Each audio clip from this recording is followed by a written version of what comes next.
नमस्ते बच्चों, कैसे हैं आप सब। आज हम कक्षा चौथी विषय हिंदी पाठ 3 संगठन पढ़ेंगे।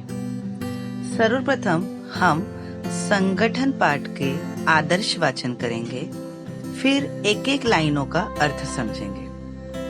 पाठ का शुरुआत होता है, पता नहीं क्यों एक बार चिड़िया के घोंसले को इस बात का घमंड हो गया कि वह चिड़िया और उसके अंडे को शरण देता है।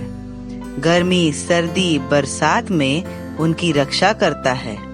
उसी के कारण चिड़िया और उसके बच्चे तीनों मौसम में आराम से रहते हैं। शाम को जब चिड़िया लौटी तो घोंसले ने बहुत अकड़ कर कहा, तू और तेरे बच्चे मेरे ही दम पर यहाँ मजे से रहते हो। अगर मैं अपने तिनके इधर उधर बिखेर दूं तो तुम सब बेघर हो जाओगे, दर दर की ठोकरें खाते फिरोगे, तुम्हें सिर छिपाने के लिए जगह भी नहीं मिलेगी। चिड़िया मुस्काने लगी और समझाते हुए बोली, भाई घोंसले, बात तो तू ठीक कहता है, लेकिन एक बात तू भूल गया। तू अगर अपने तिनके इधर उधर बिखेर देगा तो स्वयं मिट जाएगा।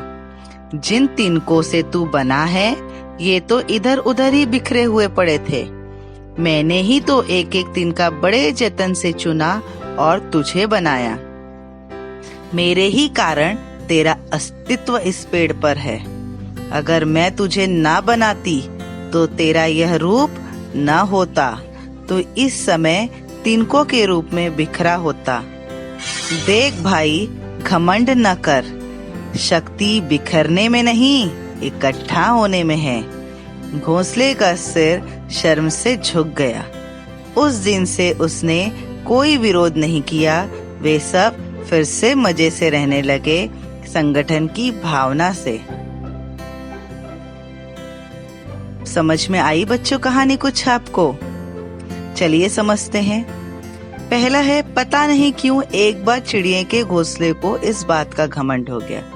घोंसले का अर्थ होता है जो चिड़िया अपना घर बनाती है पेड़ पर तिनकों से, उसे घोंसला कहते हैं। घमंड मतलब अभिमान हो गया। चिड़िया के घोंसले को एक बार क्या अभिमान हो गया कि वह चिड़िया और उसके अंडों को क्या करता है, शरण देता है। शरण अर्थात सहारा देता है। अभी हमारी कितनी ऋतुएं हैं? ऋतुएं 3 होती हैं, वर्षा ऋतु, ग्रीष्म ऋतु और शीत ऋतु। तो उसने क्या कहा घोंसले ने कि मैं तीनों ऋतुओं में, गर्मी, सर्दी, बरसात, मैं तीनों ऋतुओं में उनकी रक्षा करता हूँ। किसकी? चिड़िया और उसके बच्चों की। और जब चिड़िया शाम को घर लौटी तो घोंसले ने अकड़ कर क्या कहा कि यहाँ पर तुम लोग मेरे ही दम पर रहते हो, मेरे ही कारण मजा करते हो। अगर मैं अपने यहाँ वहाँ बिखेर दूं तिनके तो तुम लोग सब बेघर हो जाओगे। तिनके मतलब छोटी लकड़ी के टुकड़े, घास घूस जो यहाँ वहाँ पड़े हुए रहते हैं। दर दर की ठोकरें खाओते फिरोगे, तुम्हें सिर छिपाने के लिए जगह नहीं मिलेगी। लेकिन जो चिड़िया थी वह समझदार थी, वह शांत स्वभाव की थी, उसमें बिल्कुल घमंड नहीं था। वह मुस्काई और घोंसले को समझाई, और समझाते हुए क्या बोला उसने, भाई घोंसले, बात तो तू ठीक कहता है, लेकिन तू एक बात भूल गया। क्या भूल गया था घोंसला?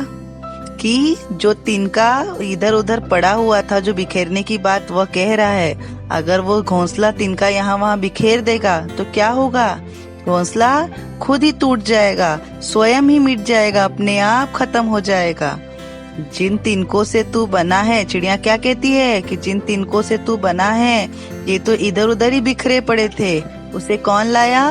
चिड़िया ने लाया, और उसे बड़े जतन से, बहुत मेहनत से चुनकर उसने तुझे बनाया। तुझे अर्थात घोंसले को बनाया। मेरे ही कारण तेरा अस्तित्व है। चिड़िया घोंसले को कहती है कि मेरे ही कारण यहाँ पर तू है, तेरा अस्तित्व है।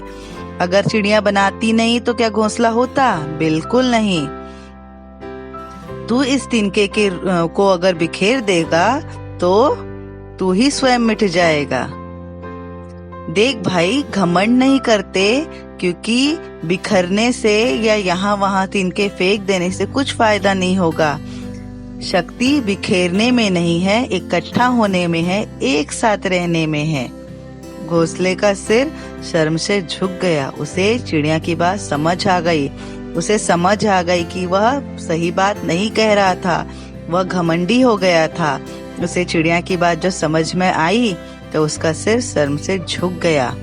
उस दिन से उसने चिड़िया और उसके बच्चों के लिए कोई विरोध नहीं की और वो लोग फिर से मजे से रहने लगे, संगठन की भावना से रहने लगे। अब समझ में आया कि लेखक डॉक्टर सत्येंद्र सरत ने इस पाठ का नाम संगठन क्यों रखा है, क्योंकि इस पाठ में हमें यह बताया गया है कि हमें संगठन से रहना चाहिए। शक्ति किसमें है? शक्ति इकट्ठा होने में है, एक दूसरे से अलग रहने में या एक दूसरे को बिखेरने में या एक दूसरे को नुकसान पहुंचाने में नहीं है। एक दूसरे के साथ मिलजुल कर काम करने से काम बनता है। हमेशा हमारे अंदर संगठन की भावना होनी चाहिए।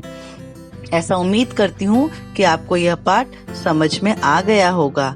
तो अगर आपको ये मेरा वीडियो अच्छा लगा तो इसे लाइक, शेयर और कमेंट जरूर करें और सब्सक्राइब करें और बेल आइकन को क्लिक करें। धन्यवाद।